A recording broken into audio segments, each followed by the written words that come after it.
en compagnie de Laetitia Deveau et Angélique Roger qui représentent donc le pôle pédagogique renforcé. Elles en sont les responsables. Donc Laetitia Deveau et Angélique Roger, bonjour. Bonjour. Bonjour. Alors j'aimerais que vous nous expliquiez en quoi consiste ce pôle pédagogique renforcé. Qu'est-ce que vous proposez aux apprenants? Donc c'est une structure qui regroupe trois pôles divers. L'atelier plus, le pôle FLE, donc pour les jeunes migrants qui ne maîtrisent pas le français. Ça veut dire quoi, FLE? Français langues étrangères. Alors mineurs isolés, enfin ils ont diverses étiquettes on va dire, mais en gros ils ne maîtrisent pas la langue. Et le troisième pôle, ce sont des entretiens pédagogiques individuels qui sont réalisés par un autre de nos collègues. De quels outils, Laetitia, vous disposez au sein du pôle pédagogique renforcé pour accompagner ces élèves au mieux? Alors, nous travaillons sur des dossiers qui ont été réalisés par Christophe Geoffrion, donc un professeur du CFA, qui a été formé à la gestion mentale. Donc, l'objectif, c'est de ne pas reproposer en fait des supports qui ont été travaillés au collège et qui n'ont pas fonctionné. Donc, on va travailler différemment. On fait de la remédiation cognitive. Et alors d'aujourd'hui, quelles sont les principales difficultés que ces apprenants que vous accueillez rencontrent? Alors, ce sont des jeunes qui ont des difficultés sur les savoirs de base, français, mathématiques essentiellement.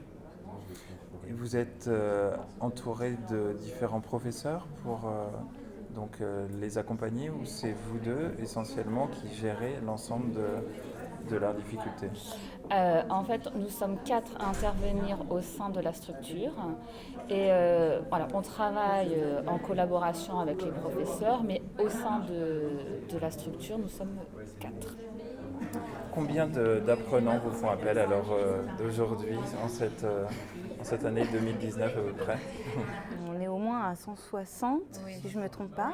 Ça rentre un petit peu chaque semaine. Des difficultés qui apparaissent au fur et à mesure de l'année, qui ne sont pas apparues au tout début lorsqu'ils passent les tests de positionnement quand ils font leur journée d'accueil.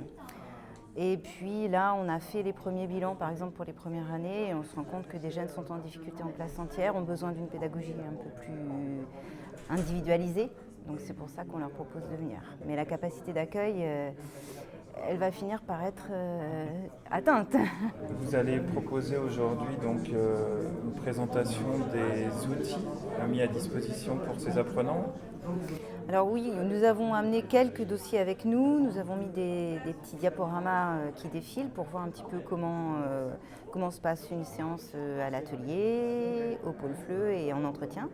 Et principalement, on accueille ce matin des parents de jeunes que nous avons déjà. Et on attend bien sûr de nouveaux candidats. Bien. Comment s'inscrit ce temps d'accompagnement dans l'emploi du temps des élèves? Est-ce que c'est le soir, après leur cours, ou est-ce que ça fait partie intégrante dans la journée? Alors, ça fait partie intégrante de leur emploi du temps, c'est-à-dire que les jeunes, au lieu d'aller par exemple en groupe classe en français, eh bien, ils vont venir à l'atelier plus, voilà, pour leur cours de français. Donc c'est pour ça que ce n'est pas du soutien, c'est vraiment un autre cours. Voilà. Un module à part entière. Voilà, exactement. Merci beaucoup à Laetitia Deveau et Angélique Roger pour nous avoir accordé cet entretien de bon matin, et nous vous souhaitons une très belle journée porte ouverte et de belles rencontres avec les futurs apprenants. Merci, bonne journée à vous aussi. Merci, vous de même.